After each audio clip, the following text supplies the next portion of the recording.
Okay, everybody, I think we're going to go ahead and get started. It's right at 6 o'clock, so I certainly want to be respectful of your time.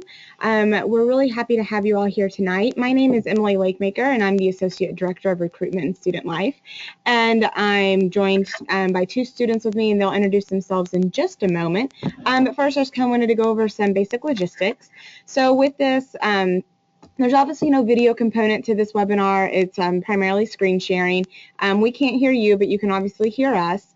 There is a box for questions in the upper right-hand side of your screen. So please feel free to post your questions there throughout the webinar. And at the end, we will go through, read them aloud, and then answer them and get through as many as we can in our time allotted. Or if you would prefer to email me directly, you can certainly do that, and I'll be providing my contact information at the end. So we're really happy that you're joining us tonight for the Preparing Your RSPH Admissions Application webinar.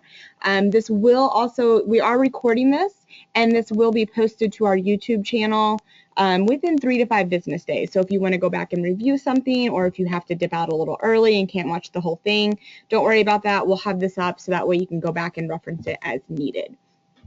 So with that, I'm going to go ahead and get started. I've already introduced myself, but I'm going to go ahead and let our student ambassadors introduce themselves as well. Hi everyone, my name is Maureen Okafor. I'm a second-year LEPI student in the epidemiology department. I'm really happy to be here and to talk about the application process with people. And my name is Olivia Hodgkiss. I'm a second year in the Health Policy and Management Department. I'm specifically focusing on management. Within our department, you kind of choose the path of policy or management after we all take the same introductory courses, so I'd be happy to talk more about that. And we're excited to have you all here and happy to answer questions along the way. Okay, so just to kind of review what we'll be talking about tonight. We'll first cover each one of the different departments that we have within the school. We're going to be looking at what our incoming class profile looks like, which is a really good way to get an idea of what your competitiveness would be as an applicant. We'll review the very general and broad admissions requirements and then get a little bit more into the details of what each specific department is looking like and is looking for. And then we'll also provide you some key tips and advisement on various parts of your application itself. And then at the end, we'll take any questions you might have. So to start off with, and I'm not going to read each one of these, but to start off with, these are the 7 different departments and programs that we have within our program. And so you can see we've got biostats and informatics, behavioral science, health education, environmental health, epidemiology, global health, health policy and management, and then our executive MPH program, which is our hybrid online program. So, and then Maureen mentioned that she's a global epidemiology student, which that's obviously a mix of our global and EPI program, which is housed out of EPI. And we also have some dual programs within the environmental health program too. You can do environmental health in EPI and global environmental health. So if there's you know, some areas that you're thinking about within both of those, you have the opportunity to merge some of those. So the thing to keep in mind is when you are applying to our school and to most schools of public health, you'll have to apply to a specific department. You're not applying just to Rollins. You're going to be applying to one of these very specific departments. So I'd recommend, you know, going on our website, doing some research on what each one of them involves. You can reach out to our student ambassador group, and we can connect you with a current student in one of these departments if you think that would be helpful. Just really trying to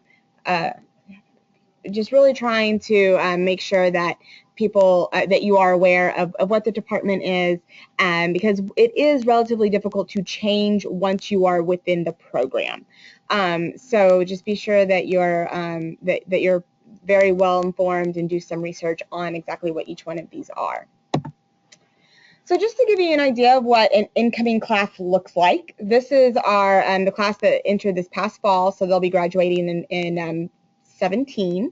So this is what they look like. We brought in just about 530 students with the average age of being 27. You can see the range there, 21 to 59.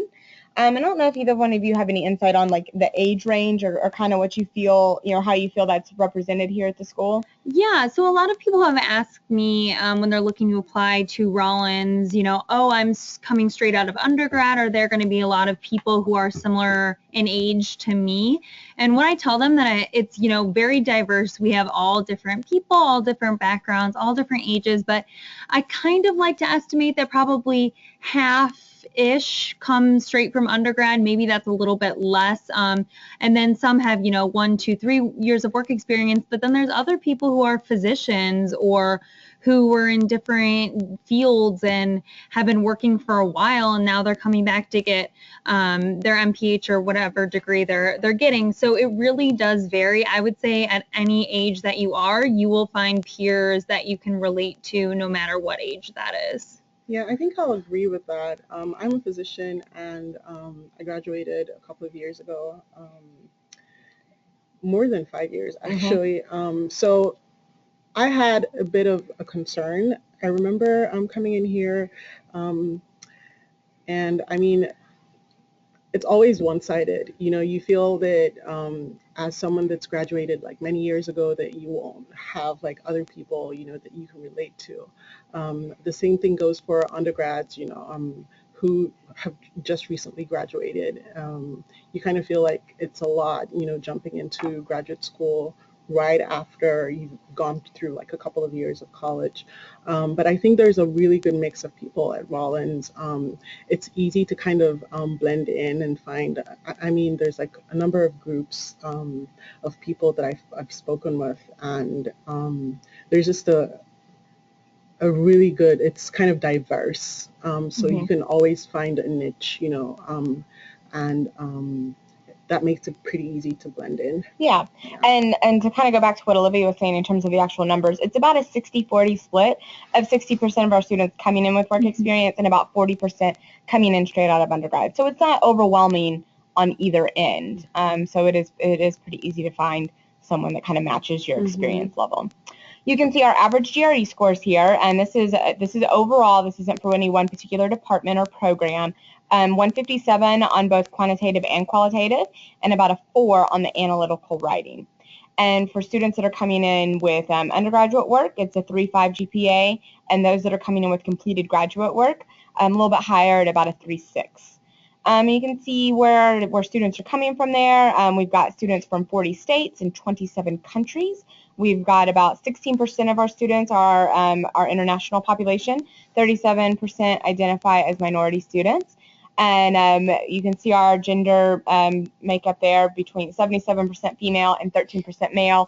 And that's pretty par for the course with public health itself. Yeah. Yes, you'll notice that you'll notice it's very different than your undergraduate work, where there's you never really think about, oh, are there more males than females? But in the public health world, it's not just a Rollins thing. It's kind of all over that, it really is female dominated. But that's not to say that we don't love the male perspective at our school. I think every time that we have, a group assignment where there's at least one guy in our group, we love it. We get excited about it. We're like, yes, so, and I don't think the men at our school feel any type of, weird feeling about this ratio. It's just, there's a lot of diversity that kind of makes up for this aspect that isn't quite as diverse. Yeah.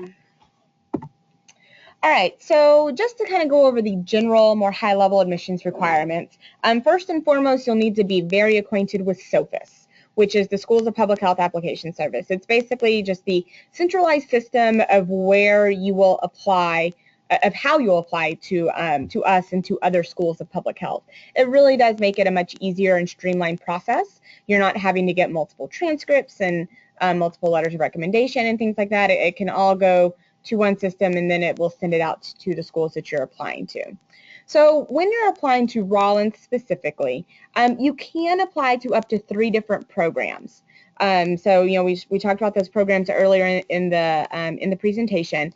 So you'll want to rank them though. And in the initial application itself on SOPHIS, you will mark your first or your top rank. So let's say, for example, that's global health. So you'll indicate that on SOPHIS, and then you'll submit your application.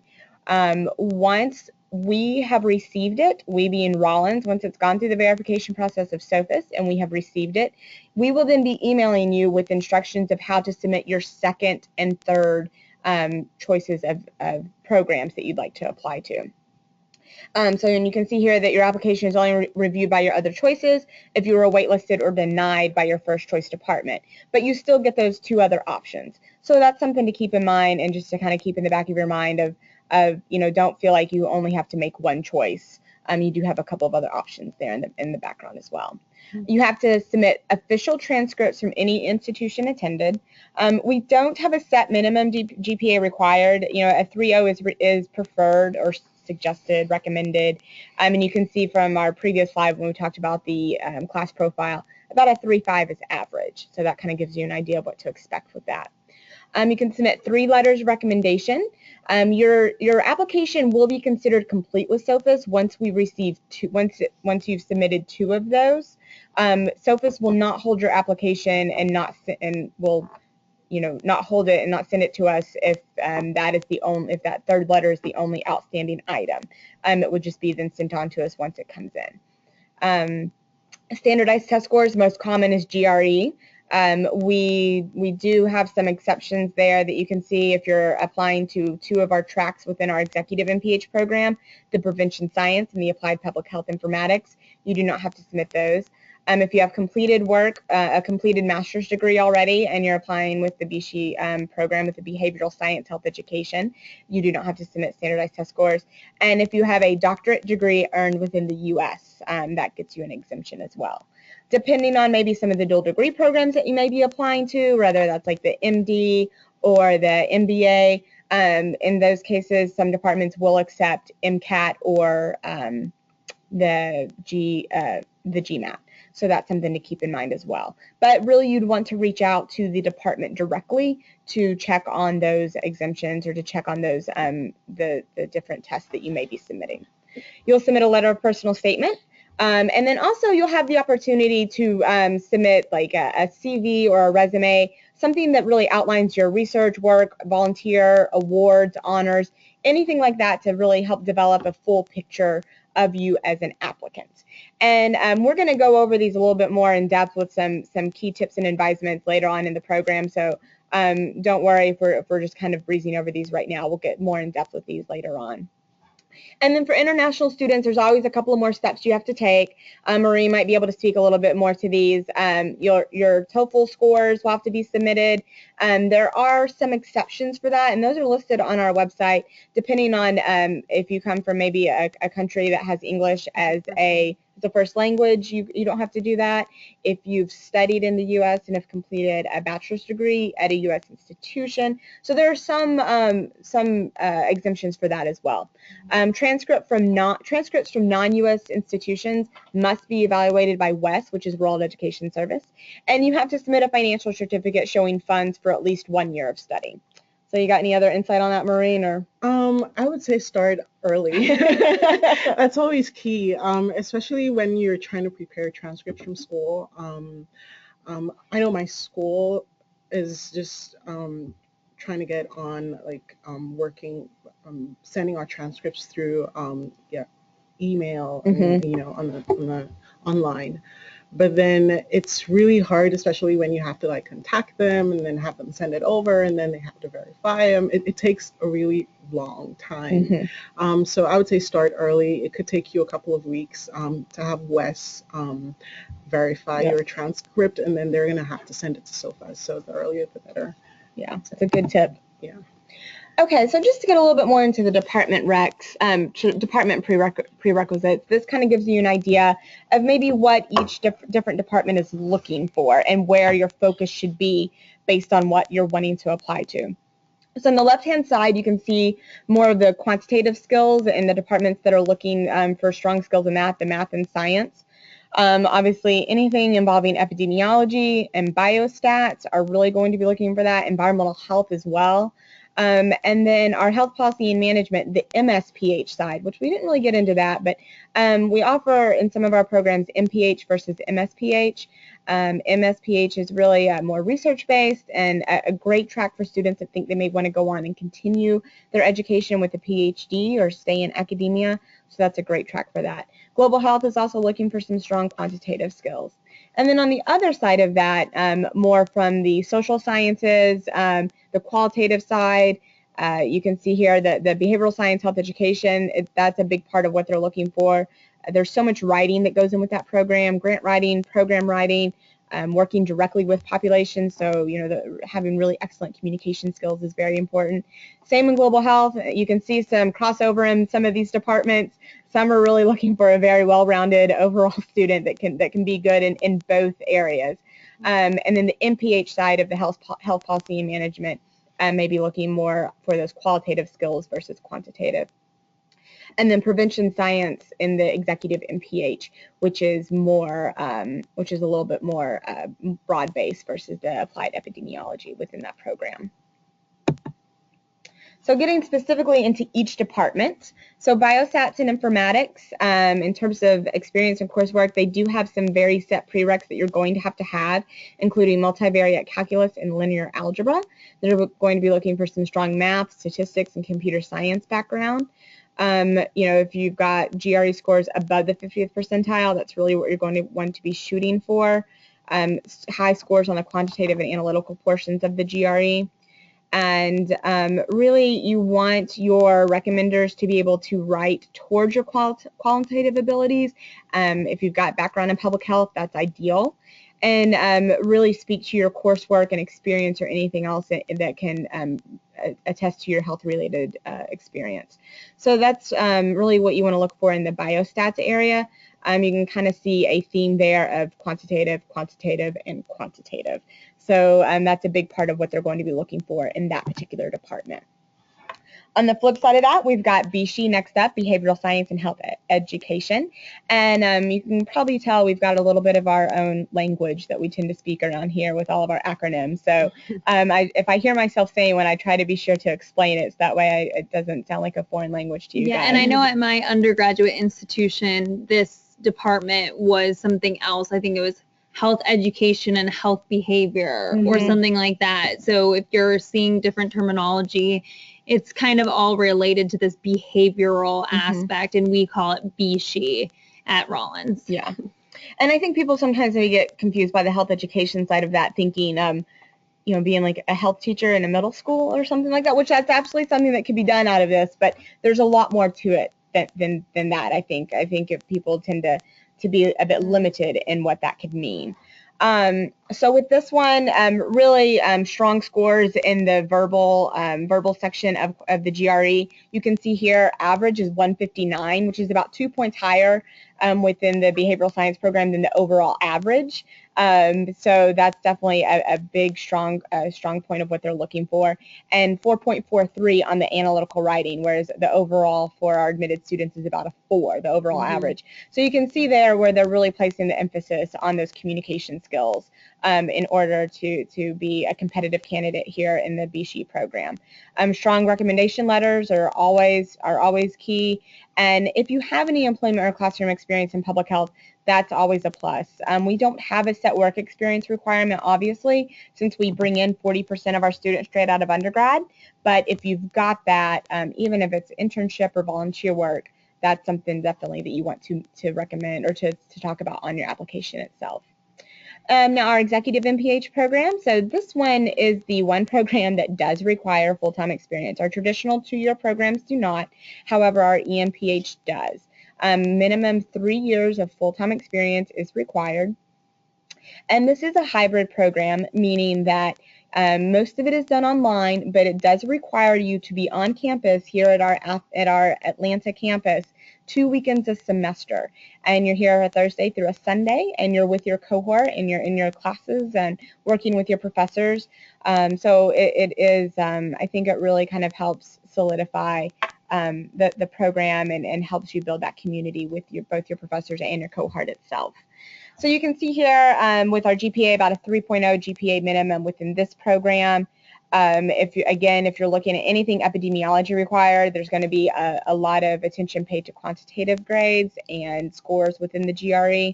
The GRE is only required for one of the 3 programs within this for the applied epi. You can see there 157 verbal and 151 quantitative, and a 3.5 on the analytical writing section. So that kind of gives you an idea of what that's looking like. And then the MCATs are accepted within this if you already have those scores and they're within the time frame. You can certainly submit those. The applied public health informatics and prevention science tracks do not require standardized test scores. So recent professional and academic recommendation letters are going to be great to show in that, especially I would say on the professional side, considering they're expecting professionals to enter this program. 3 years of full-time work experience. So that's going to be a big part of that. And they really want you to have letters from people that will speak to your commitment to public health and why this is something you're wanting to go in and do. So environmental health, this one has some set prerequisites as well. They want to see a college level biology and chemistry, and if you can add to that calculus, statistics, or OChem, that's even better, and that will make you certainly a much more competitive candidate for this. This one is quite science heavy, toxicology, things like that. That's a big part of what environmental health is. So having this a college level background in those kind of sciences and maths can really be a big help for that. 50th percentile and higher in terms of GRE, 3.0 minimum for GPA is really what they're going to be looking for. And again, in terms of the letters of recommendation, just academic or professional references that can speak to your analytical research skills and the potential of leadership in the field. For EPI, they want to see 1 college math course, preferably calculus, and 1 college science course. If you are looking at the MSPH track within this field, calculus is required. If you don't have calculus, but maybe just a statistics course or something along those lines, you could be looking at the MPH track. 151 verbal and 152 on the quantitative sections for test scores. Again, with GPA on this, really looking at minimum of 3.0, but again, going back to our overall average is about a 3.5. And similar to EH, really have letters, recommenders that can speak to your analytical research skills and potential in the field. And one thing about some of these, not just epidemiology, but this is what comes to mind with epidemiology. My roommate is an epidemiology, and she has a very extensive science background in undergrad. I think she was neuroscience or something like that. But she is writing a thesis right now. So just keep in mind that even though it is very quantitative, if you are in one of these programs that's going to be writing a thesis, you are going to have to write that yourself. So if there's any way to use, somewhat of a writing background, or if you have an opportunity to maybe take an elective in the spring, that could help with that. I know that for some of the writing things, she definitely it's not necessarily her strong suit as the writing, but remember that even if we're highlighting one of these areas, it's still good to have all different, right? And you also get to take classes in other departments too, where you would use those other types of skills. And just as a quick time to do a bit of a shameless plug, I don't want to get too much into the weeds here of resources available at Rollins. We'll certainly do plenty of webinars on that later in the spring once admissions decisions go out. But Olivia makes a good point to talk about the thesis writing, which that can be, a bit of a struggle for some of our students that may really thrive more on that math and science side. But we do have a writing center here within the Student Services Office that can assist you with that. And we have tutors that can kind of help you with making sure that everything's coherent and your paper is moving smoothly. Absolutely. So just a little bit of a plug for that. So health policy and management, and I'll go through this and kind of let, if Olivia has anything she wants to add on this part as well. But with the MPH program, some math, quantitative skills. With the MSPH, they really want that strong background in math. They want to see at least 1 semester of calculus because, again, this is going to be the more research-based side of that. They want to see experience or coursework that show high levels of verbal or communication aptitude. Again, a big part of this, especially the policy side, is writing policy and working with legislators and developing that. So, you need to be able to properly communicate that. GRE scores above the 50th percentile are highly encouraged, and you'll want some strong recommendation letters from your academic and professional sources. And then with global health, strong commitment to global health and an appreciation of cultural diversity. What they really want to see this, and you can see a preference for advanced training and applied experience in the global arena. So really within this, they want to see that you've had experience abroad and that it's not a foreign experience to you.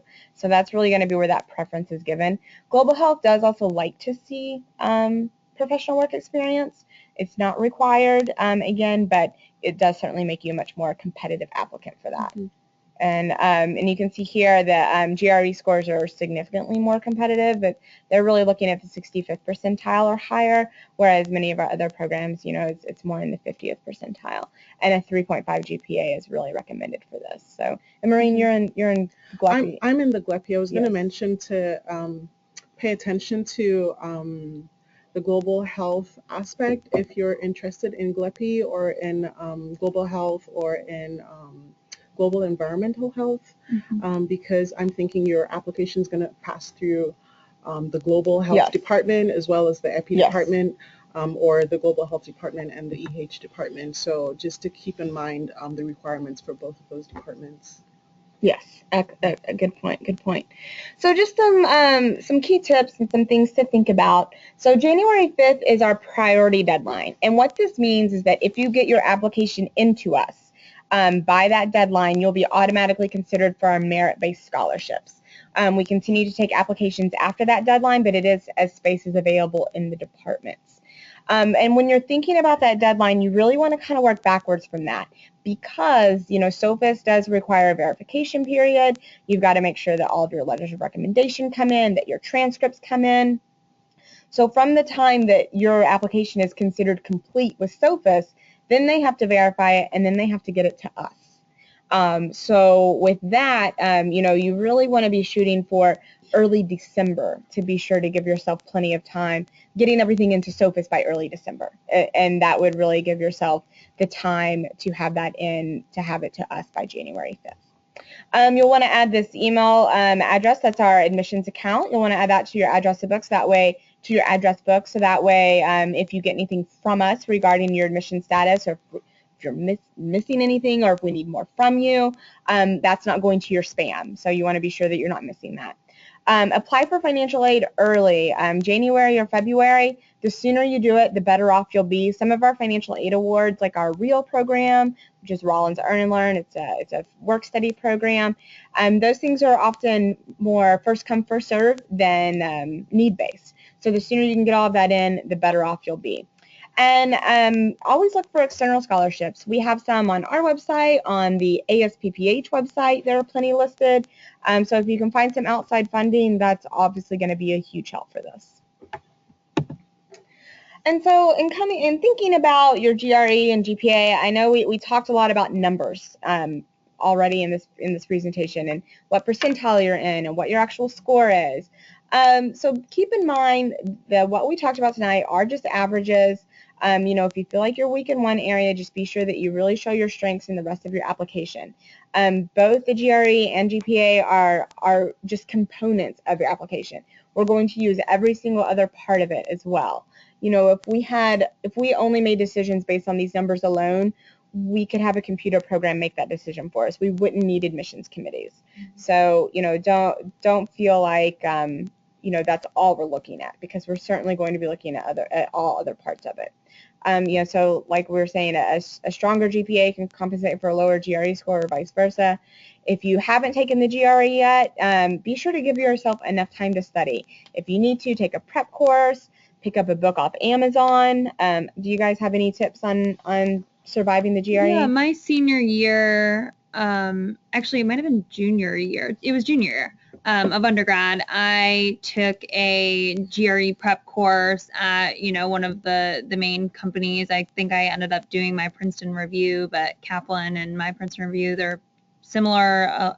I'm sure there's other ones, just because that would allow me to have a set number of hours each week that would be dedicated to it, that I wouldn't be distracted, and wouldn't, just assume that I had sufficient studying in. So I took that course. I was, I don't remember at this point, but 10-week course that was once a week or something like that. And then I took the GRE a month after that. I got the books from Barnes and Noble and did practice tests online. I went to the library and would do a test as if it was the real test. Just do those things, because if you don't do it and you end up getting a score that you're not happy with, you'll look back and say, oh, I wish I would have just put in that additional effort. So, it's not necessarily fun, but just do it, get it out of the way. Shocking. Right. Get it out of the way. Be happy that you have a score that you're happy with. And then, as Emily mentioned, you can focus on the things, which I'm sure we'll get into more about the personal statement, that will help really explain who you are as a person, because we know that the GRE and your GPA don't really describe you as a person, but you just have to do it, have to get it out of the way, and then you can move on to something where it'll really allow you to demonstrate who you are. I mean, my experience with the GRE was just I started early, tried to put in like a couple of hours every day.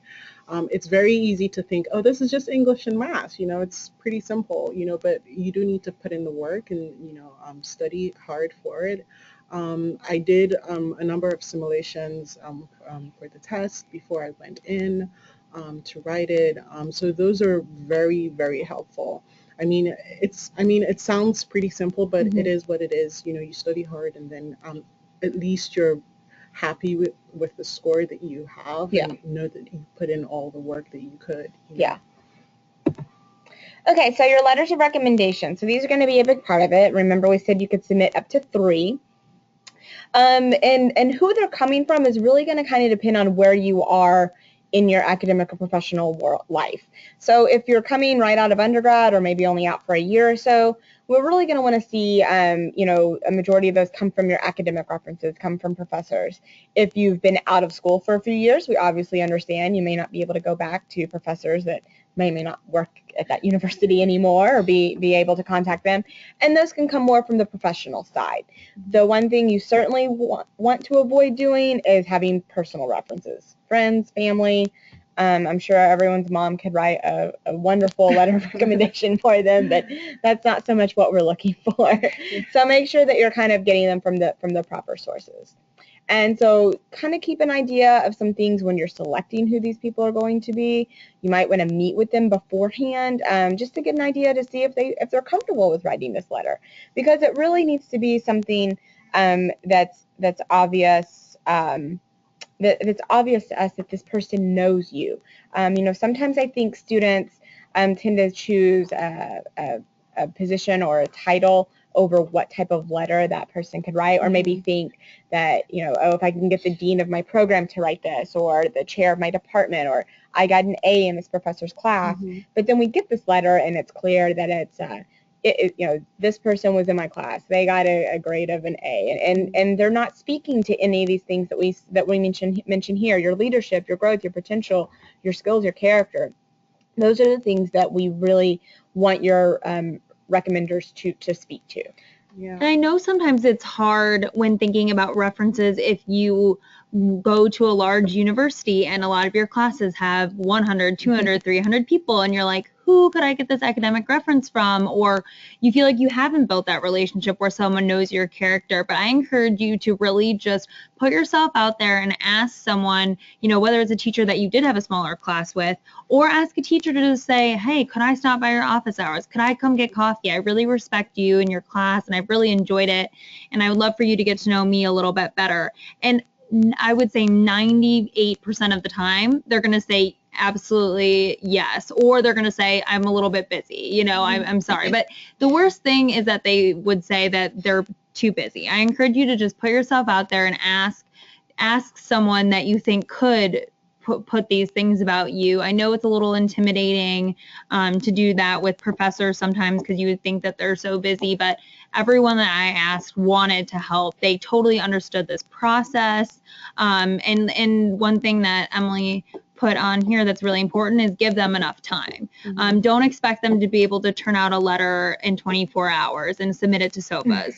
That's just not reasonable. They are busy people, but if they have enough time and they have enough information, I'm sure they'll be more than happy to do it. When I applied, I reached out to two of my bosses at work because I had like graduated from school like 7-8 years before then. I think that's one of the things that those that have like a really long work experience would probably have to do. Reach out to those that you've worked with, those closely that can speak to your skills and like your ability to go into graduate school.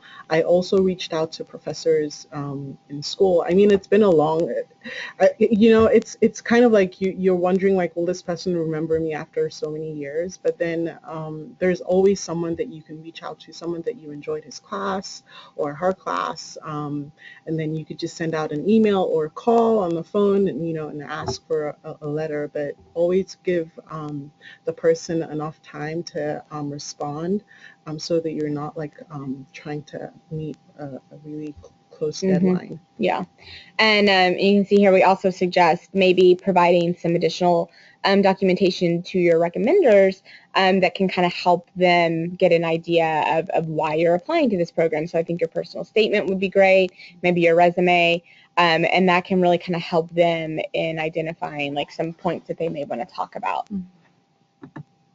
Okay, so your personal statement. This is really the time for us, for you to tell us your story. Really kind of talk us through why public health. It's still a relatively new field for people to say they're going into, I think. And oftentimes people don't even really know what that means when someone says that they work in public health. And no 3-year-old says, I want to be an epidemiologist. So at some point, this sparked an interest in you. And so that's really what we want to hear about. And your career goals and how you want to contribute to the field. You really absolutely 100% want to avoid cliches. I want to save the world. Obviously we all want to do that, and that's great. But this really needs to be your time to talk in more concrete terms about why public health, if you've worked in the field and what you want to continue to do, or any experiences like that. That's what we want to see. I'd really recommend getting a couple of people to read your statement, maybe someone in your school's career services office, or a family member or friend that you respect and have confidence that would be able to give you some honest feedback about it. You just want to make sure that it's really reflecting who you are as a person, and kind of working in anything that you feel is relevant but that has not been already addressed somewhere in the application process. Yeah, and with the personal statement, I highly would recommend, you don't need to spill your soul out in it, or it doesn't need to be, a super crazy, sad, intense story or anything that you're telling. But in my personal statement, I did share a story about volunteering at a children's hospital and my experience with the family that I worked with, and how that was really my first interaction to really understand how healthcare can make, such a difference in people's lives, and kind of that frontline understanding of what goes on in hospitals and how that's driving me to want to be an administrator of a hospital one day, and really give that high level quality of care to everyone from more of the organizational standpoint. So I think it was helpful for me to share a story that kind of showed who I am and why I'm passionate about this field, but I also think that it was helpful for me to talk about why Rollins in particular, not just like, oh, I want to get a graduate degree, but what about Rollins will help me reach my career goals. So whether that was, a certain aspect about Rollins, maybe it was more Atlanta in general and all the opportunities here, maybe it was, the different relationships that Rollins has with different organizations here, or different faculty even that I looked up and researched. So I'm not part of the admissions committee, so I don't know what they liked about my application. I can only speculate, but I think this is a great time to really demonstrate who you are, what you want to do, and why Rollins will help you get there. I think it's also important to be honest when you're writing your personal statement, because I mean, to be honest, not everyone kind of knows what they want to do Mhm. or in which direction that they want to go. So I think it's okay, to say that you're open to different experiences, public health experiences, or different public health interests, but then to also kind of say like where you imagine yourself, after receiving like an MPH degree from Rollins, or what you want to do with a public health career. But like I think it's okay to just not like be boxed in a corner. Right. I would say a lot of people coming into graduate school don't know exactly what their Yeah, career is yeah. going to be. So you don't need to say, I'm going to work in this Yeah. job, because that changes Or a some lot. people know what they want to do, but then it changes. Changes, Yeah, when they get yes. here. and we won't hold you to You know. this. When it's graduation time, Right. we're not going to Whip out your personal statement. You said Say this. you're not doing this. Yeah. So, but we just want to see that this is something that you've clearly thought about Mhm. and that you have a general idea of where you want to go with it. Mhm. And then we talked about, your the chance where you can submit like either a CV or a resume. So this is where, again, you want to kind of talk about anything else that hasn't already been included. So volunteer work, campus involvement, leadership is huge. That, if you've got any leadership experience, please reference that. Research, internships, anything that would that's relevant to public health, experience you've had working in that or volunteering. And so that's all something that you can put into the SOPIS application, as well as upload a resume or a CV itself. So be sure that you don't leave those things out. Even if you feel like it's not relevant to public health, if you were involved in your undergrad student government, that's relevant in that in as who you are as a person, and it shows leadership, and it shows your ability to be committed to both academics and something outside of that. So I think it's very important to mention those items. So with that, you can see my contact information here. You've got my email address. We've also got the website link to our department contacts, so our advisors within each one of the departments. And our School of Public Health, certainly look for us there on Facebook so you can stay in touch that way. But for now, I'm going to go ahead and open it up to questions. So if you have any, it looks like we've already got a handful that have been put in. So go ahead and just type those into the question box, and we're going to read them aloud and go through and answer them as best we can. So Shankar is asking, what path within the Health Policy and Management program would you recommend someone pursuing for healthcare consulting? Olivia, you want to take this? Sure. So I'm in the management track, and I am pursuing healthcare consulting. I would say the majority of people with an interest in consulting who are in health management and policy happen to be in the management side of things. However, I have a number of friends that are in the policy side, and they are also interested in pursuing consulting. So I definitely don't think it's one or the other, or is the only path that you can take to consulting. A lot of consulting positions are, quote, management consulting.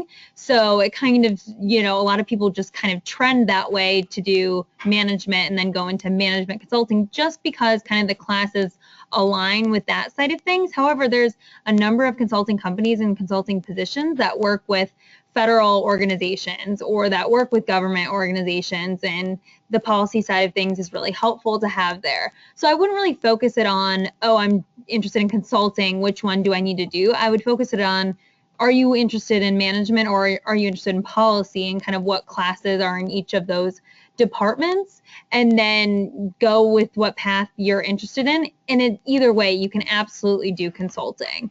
I do think, though, if you're interested in management consulting, that having the management side of things, just from a recruiter perspective, might make more sense in their mind. But also, you don't decide about management policy right when you get here. So it's great that you get to, explore a little bit, think about it a little bit, talk to, people in the department, understand really what the difference is. And mind you, it's really not that big of a difference. You can take classes in both areas, whether you're in one area or the other. Thanks. So Shankar's next question is about employment statistics. Would I be able to get updated employment statistics for reference, specifically for the HPM department. The ones on the website are from 2013. Is there someone specific that I could contact for that? So those are put up by our Career Services Office, or Office of Career Development. They've just recently changed their name.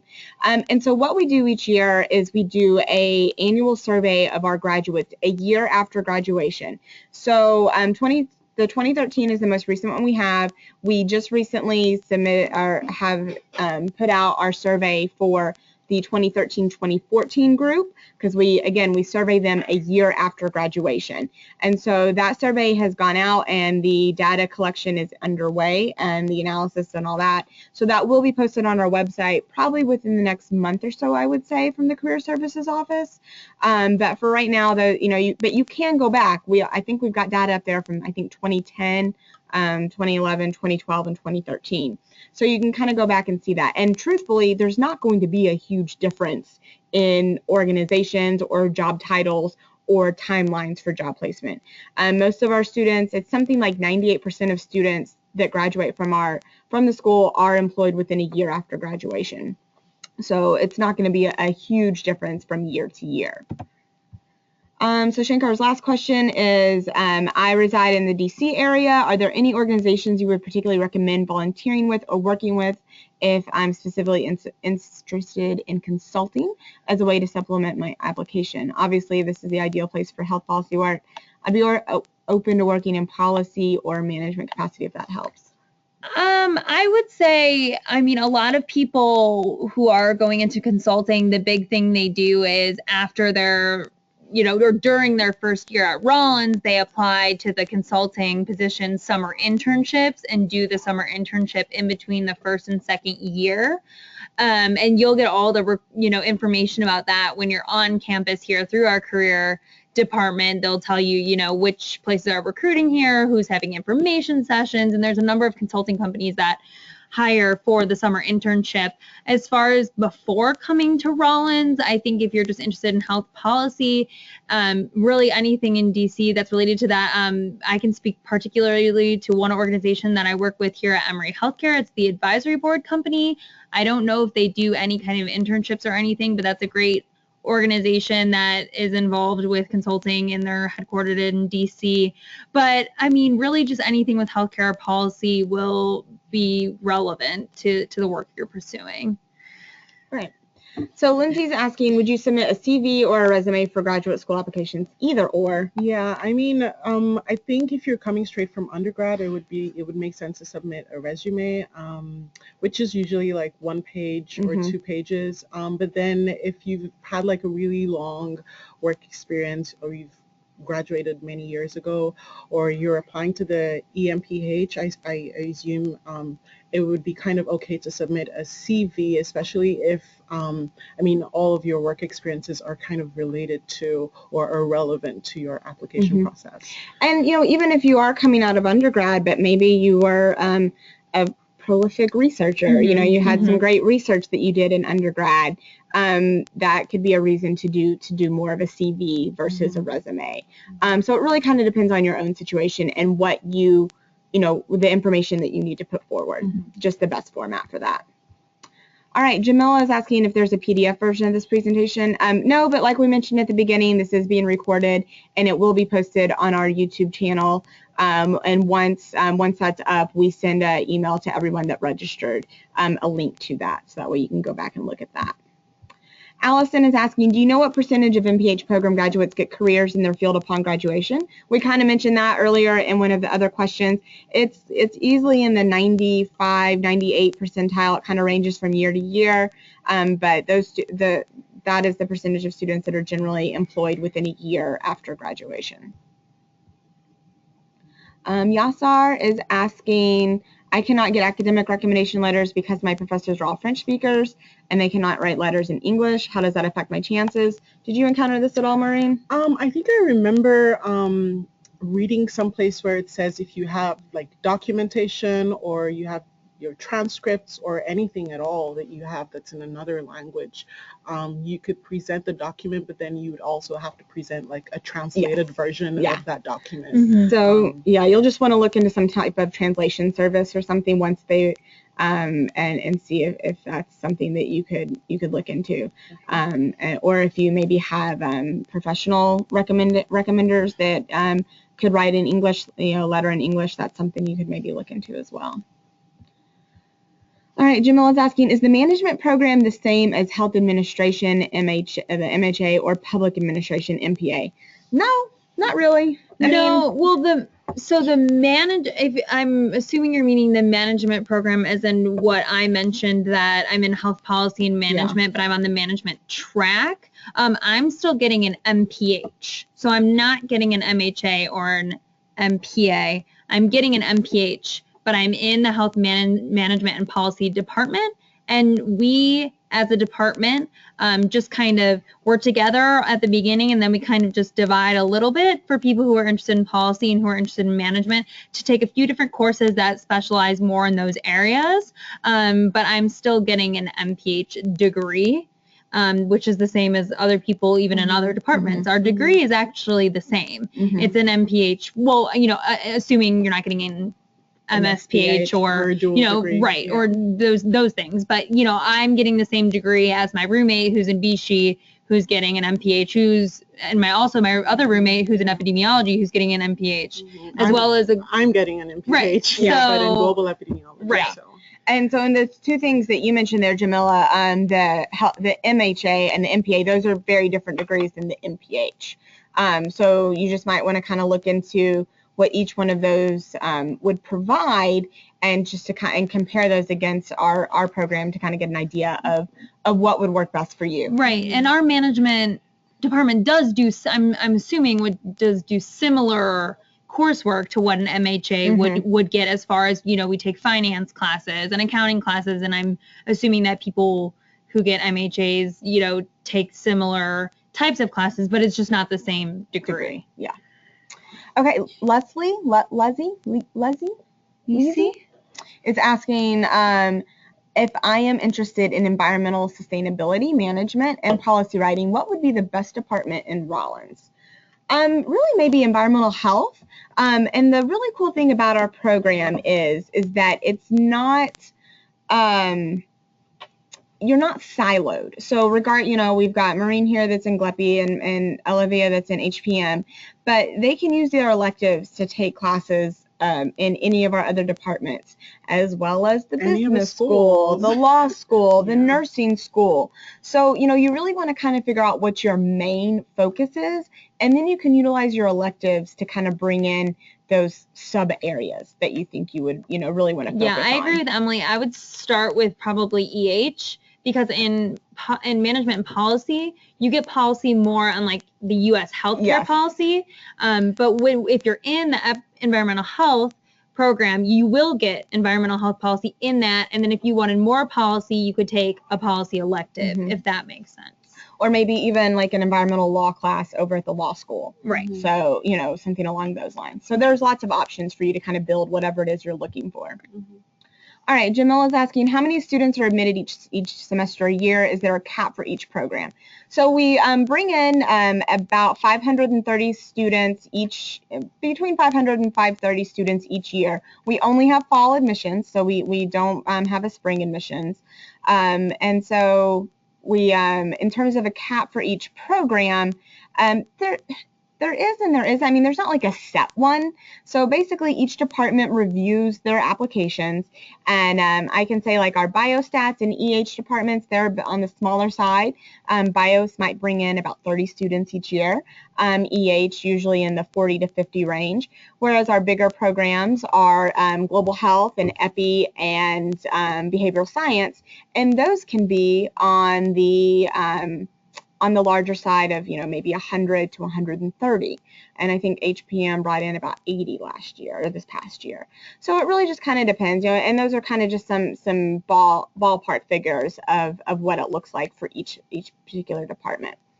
So that's something to keep in mind. All right, Yasser is asking, I am from Nigeria. Does my exemption for TOEFL stand even though I studied in a French medium? That's a really good question. And honestly, sir, I am not sure of it. You can email me that question directly, and I can find out for you from our admission staff that work directly with our international students. Maureen, if you have any insight on that. I mean, I don't quite remember. I don't want to give out, Yeah. information that's like not accurate, but then I know that you have to either be from a country that's like it's the first language, or you have to have studied in a school where it's like the first, it's like this study, the language of study. Yes. So I think there could be a waiver, but then I mean, I guess you're gonna have to. Yeah, for that particular question, we always get some very specific questions in this, and like Maureen said, I certainly don't want to give out any incorrect information. And we've got some staff in our admissions office that works directly with our international students. So yeah, sir, if you want to email me directly, and my email is still up on that. It's just emily.lakemaker@emory.edu, and we can get that figured out for you. All right, Lucy's asking, how can we connect with current students? So we've got a phenomenal group of students called our student ambassadors, and both Olivia and Maureen are part of that. It's a group of about 30 or so students, and they work with students and speak with them to help answer any questions they may have. So going back to my email, Lucy, or anybody, if you would like to be connected with a current student, just email me and let me know. Let me know kind of what departments you're thinking about, and we can get you connected with someone in our ambassador program, and they can reach out to you and talk with you about their experience. Lisa is asking, what is your advice if I am interested in attaining my master's abroad versus the U.S.? I know 1 year will be in the UK. I know if 1 year will be in the UK versus the U.S. Do you have any thoughts? Well, I mean, if you're looking at a program, like at a university that has that kind of program, I think that's great. My concern is if you're looking to try to transfer any classes, transferring classes in a graduate program is usually limited to only about 6 hours, which is 2 classes. So I would really caution you to look into that and make sure, if you're doing it through a state university that maybe has a UK campus and it's split like that, I think that's great. But I just hate for you to do a year abroad and then really only be able to bring over 6 or 9 maybe. Yeah, and I think it depends if you want to work in the United States afterwards. I think it would be very valuable to get it here, because also in between your first and second year, even though it is a 2-year program, you would do an internship here somewhere. Or, I mean, you could go abroad for that internship if you were interested in doing that, but that would allow you to get exposure to, employers in the United States, and you would get, you'd be able to do an internship or a job while you're here. So I think if your long-term plan is to be in the United States, it would be beneficial for you to do your graduate work here. Exactly. All right, Jillian's asking, for the GRE, do you consider the percentile ranking in addition to the individual scores that you listed earlier? Not really. I mean, really, it's the individual scores is what we're looking for, and then from there we really want, I think we provided some percentile rankings earlier in the presentation, but that was just to kind of give you an idea of what we're looking for, and just kind of give you I guess a percentile range to kind of think about in terms of to kind of view your competitiveness therein. All right, Lindsay is asking, are there any courses you would recommend taking prior to matriculating into the MPH program at Rollins, or prior to applying to be a more competitive candidate and more prepared? Really, I would just go back and look at, and it'll depend on the department that you're applying to, and go back and look at the prereqs that we mentioned for each one of the specific departments. If you're wanting to apply to EPI, make sure you've got some calculus or some maths and things like that in there. That's really what we're going to be looking for. So be sure that you're hitting all of those. So things like the HPM, MPH, they don't have any set requirements. Global Health doesn't have any set prereqs. Specie doesn't have any set prereqs. But, they're going to want to see those strong quantitative and I skills. took accounting at the business school in my undergrad work, which I didn't have to do, but I did, and it was extremely helpful because I actually got exempt from accounting in graduate school, which is also something you could follow up with Emily. If you think you might have some coursework that would make you exempt from some of the coursework in grad school, that it frees up more opportunities to take electives. Yeah. what is the process of following both the behavioral science and health education tracks? Really, we don't have students do that. You tend to pick one or the other for any of our programs that have the tracks. But you can, again, going back to talking about your electives, if you're interested in more of one versus the other, then you can use your electives to maybe take some more classes that focus on the health education track versus the behavioral science track. Lindsay is asking, what would be the best department and degree to pursue in order to study international nutrition and food policy and security? Really, I would say the global health program, because we have the nutrition. Or both with yeah. EH. Or EH, yeah, or global environmental health. Yeah.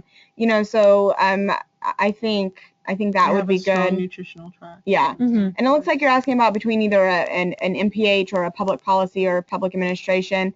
I think an MPH would be a great track for any of those. And Emory doesn't offer either of those other two degrees.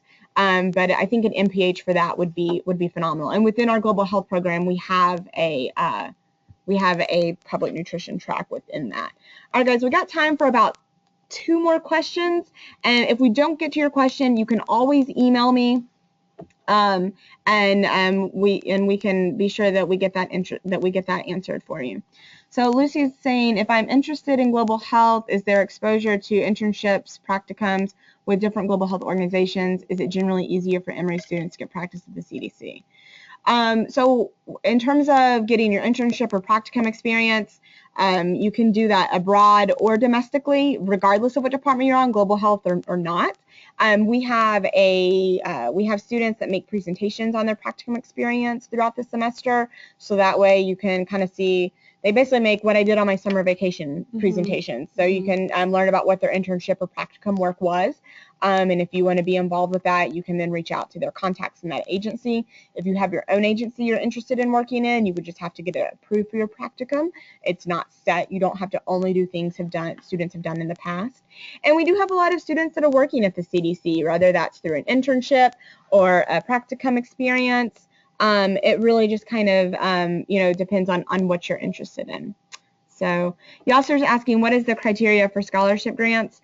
So like we said, if you get your application in by our priority deadline of January 5th, you will be automatically considered for our merit-based scholarships. They're looking for that leadership skills, high test scores, high GPA, maybe some public health experience. Those are quite competitive, so they're really looking for the top percentage of students in that. And Lauren's asking about minimum or maximum length for personal statement. I would say really focus on about a page, no more than a page and a half. I thought it says on sofas, but I might be wrong. They have a word limit. Yeah. But I wouldn't focus on the length of it. You really just want to focus on the substance of it. And you don't want to send too much, because we get 2,500 applications a year. So, at some point, they're not going to be terribly interested in reading beyond a certain point. Exactly. But Bhavana is asking, regarding admissions competition, are we competing with people who are applying to the same program or with others applying to Rollins? That's a good question. You're competing against other people that are applying to global health or to behavioral science. So because your application will be sent to a department, and that's who's going to read into that and who's going to make that decision. And then Jamila's asking, are there student ambassadors who are in the EMPH program? We don't have any student ambassadors in the EMPH program, but Jamila, if you want to email me, I can put you in contact with our advisor within that, with the program coordinator with that, and she would be a phenomenal resource for you. Lucy's asking saying that she's interested in global health and would like to talk to Maureen. And yeah, so it looks like we'll connect Maureen and Lucy. So Lucy, just shoot me an email and I'll get you in contact with her. Yeah, I'll be happy to help. Emma is saying, what are the advantages or disadvantages of the one-year program in public health? Well, I'm not sure if you're speaking to the one-year management program, but that's something that not the majority of people in health policy and management do. I think there was 7 in my class, maybe. But a lot of people who do the 1-year management program, it's because number one, they know they want to do management. Number two, a lot of people that do it actually are doing a dual degree, like dual MD, and getting this degree. So they want to do the 1 year because they're in, med school, or they're getting their JD or something else. So they want the 1 year because they don't want to go to school forever. Or a lot of people just want to do the 1 year because they're ready to work and they want to just kind of pack it all into a small timeline. But just note that with the 1 year, you don't have that summer in between to do an internship. And you really, you could maybe have a part-time job during the 1 year program, but you're taking like 18 credits. So you're really focusing on school. So there isn't as much flexibility to be involved in clubs, be involved in jobs, be involved in all these other things that the 2-year programs allow you more to do. Yeah. And you don't have a summer internship. So, yeah, so you're looking for a job without any exposure to an internship during your grad work. And I can also say, to the GH side of that, the Global Health has a 3-semester program, as does EPI, and it's significantly more competitive to get into that. And I think with Global Health, they won't even consider you for that if you don't have at least 3 years, maybe even 5 years of full-time work experience. So, they're really looking for people that have had the professional experience to come into that. And most of our students are doing the traditional 2-year track. Lucy's asking, what are prereqs for EH? So we covered that earlier, but so you can go back and kind of get some more information on that once we get this posted. But really, you want to think about calculus, OChem, biology, chemistry, things like that. Brian is asking, in the Common App for your 3 top choices for programs, do you have to pick and pay for all 3? Or can you just pick one and add alternate choices later? So we talked about this earlier in the program as well. So really what you want, you can pick in the Common App and pay for all 3. But what we're doing with this now is that you submit your top choice through Sophus, and then from there, once we receive your application and it's been verified, then we will email all the students from there with instructions of how to submit your 2 other choices. And then Annalise is asking, I'm very interested in the Peace Corps Master's International Program. I'm curious how many Rollins students take advantage of it. Are students able to complete a capstone thesis merging their Rollins education and Peace Corps experience? Okay, so our Peace Corps and MI program, they're 2 different programs. We've got a Peace Corps Fellow program that's a scholarship program for returned Peace Corps volunteers. And then our MI program is for students that are thinking they may want to go into the Peace Corps. And so during their time here, they are completing their application to the Peace Corps, as well as taking a weekly seminar that's led by returned Peace Corps volunteers. In that seminar, you're learning leadership skills and community engaged learning skills, just basically things you would need once you're on the ground in country. And then with the goal being that you would get your country placement and you would leave for country placement immediately after graduation. If you're in the MI program and then you're accepted into the Peace Corps, you are provided with a $2,500 scholarship in your last semester here. And I don't know exactly how many are in the program right now, but really there's no requirement to enter the Peace Corps. We have a lot of students who do the MI program just because they want that extra seminar and the extra leadership skill building. So there's no requirement to actually enter the Peace Corps. And I know there's a lot of returned Peace Corps volunteers who are doing their coursework here, and I know they have a pretty strong community of interacting with people who have either been in the Peace Corps already or are thinking about going into the Peace Corps. Yeah. You can definitely feel the presence that they're here. We've got about 80 returned Peace Corps volunteers in our program, and there's 1,200 students. So 80 out of 1,200 is a pretty significant number. Yeah. And then in terms of incorporating your capstone or thesis with it, you really don't, because you complete your entire coursework and complete your degree before you leave for the Peace Corps. So you have to complete your capstone and your thesis before, in order to graduate, before leaving for your in-country experience. So it's not to say that you couldn't do something related to the Peace Corps, but it wouldn't be related to your particular experience. Okay, so with that, we're going to sign off. I appreciate you guys for sticking around a little bit longer, and I appreciate our our student volunteers for sticking around. Yeah, about and as 10 Emily minutes. mentioned, you can email Emily for one of our contact information, as well as we can get you in contact with anyone in other departments, other ambassadors, people who came straight from undergrad, people who have work experience. We can reach out to all of our network of current students to get you in contact with anyone if you want to hear any type of perspective that you haven't heard yet. Or if you want to hear more about like the application process and like what our experiences are, you could send us emails and we can like talk about it, or like reach out to other people that could be of help to you. We're here for that. That's what we want to do. So thanks so much for joining us. Again, this will be posted in about 3 to 5 business days on our YouTube channel. So if you want to go back and try to get some more, if you missed something or just want to revisit anything, feel free to do so, and we'll be emailing that link out as soon as it's up. So with that, we're going to sign off, and thank you so much for joining us. Have a good night. Bye.